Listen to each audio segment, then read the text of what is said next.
It's early October 1939. The words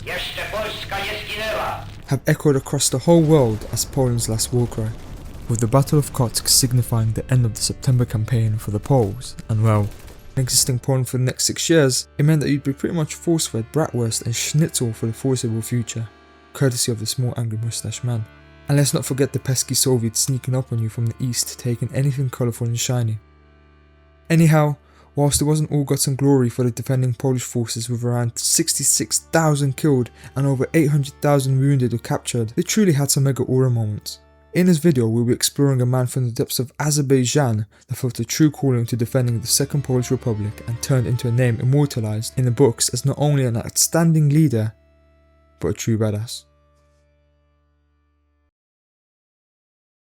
Born on the 31st of October 1897 in modern-day Georgia, Veli Bej Jedigar was lucky enough to be born into a wealthy family with a whole lot of fighting heritage and a whole lot of money. Whilst Muslims under Imperial Russia of the time weren't obligated to perform military service, it was exactly those wealthy aristocrats that could enlist and turn into some pretty good officers. Carrying on family tradition, Jedigar first saw some action on the Eastern Front in the famous Brusilov Offensive. After some time spent in the Tartar cavalry regiment and then the Caucasian Muslim army under the Ottomans, as well as an established officer, we'd see the entirety of Imperial Russia face an all-time low and crumble under the rise of the Bolsheviks. Yet coincidentally, the tricolored flag of Azerbaijan was raised under the new Democratic Republic, which also meant a new job opportunity was on the horizon for our very own Mr. Jedigar. However, the honeymoon period did not last long, as the Marxist lovers next door were looking to eradicate anything to do with the former Tsardom, but with that came an uprising from the Azerbaijanis, one of the many insurrections our hero of this fable will face, the plot armor truly shone with us all.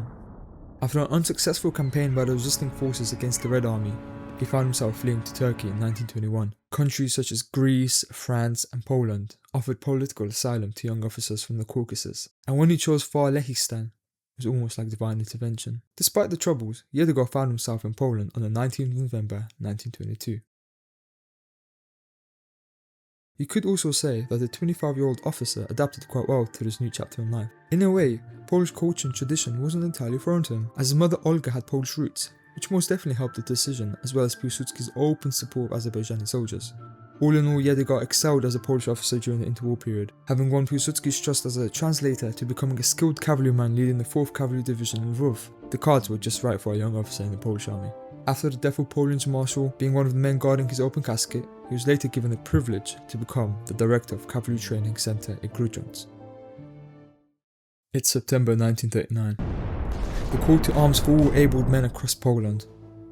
Being the chief of staff of the Mazovian Cavalry Brigade, Jedigar participated in battles against the Germans along the war trail, where he would see him captured by the invading forces. When arriving at the camp for Polish prisoners of war, he presented documents confirming his status as a foreigner, in which he was released in 1940. For many a ticket back home, for Jedigar a chance to continue the fight against the struggle for Polish freedom. He returned to Warsaw. During the occupation, he remained active and served as a crucial piece to the puzzle against its oppressors, organising the 7th Lublin Oran Regiment named Mazury under the Armia Krajowa, or the Home Army for my English-speaking viewers. It's also important to know that at its strongest, the regiment had around 850 horsemen ready and battle-bound under Jedigar's directive, aka Damazy. On the 27th of July 1944, he was promoted to Lieutenant Colonel with seniority. In the same month, he received instructions from his personal friend and commander of the Home Army, Boyd Komorowski, to flee and join the 2nd Polish Corps in the west, to avoid the Soviets from capturing him. And well, we both know how they treated their prisoners. Just watch in transit. When reaching Vienna with his wife, he found out about the Warsaw Uprising, and in true Jedigar fashion, he decided to return to his loved land of Poland to fight once more. However, by the time he came back, it was too late.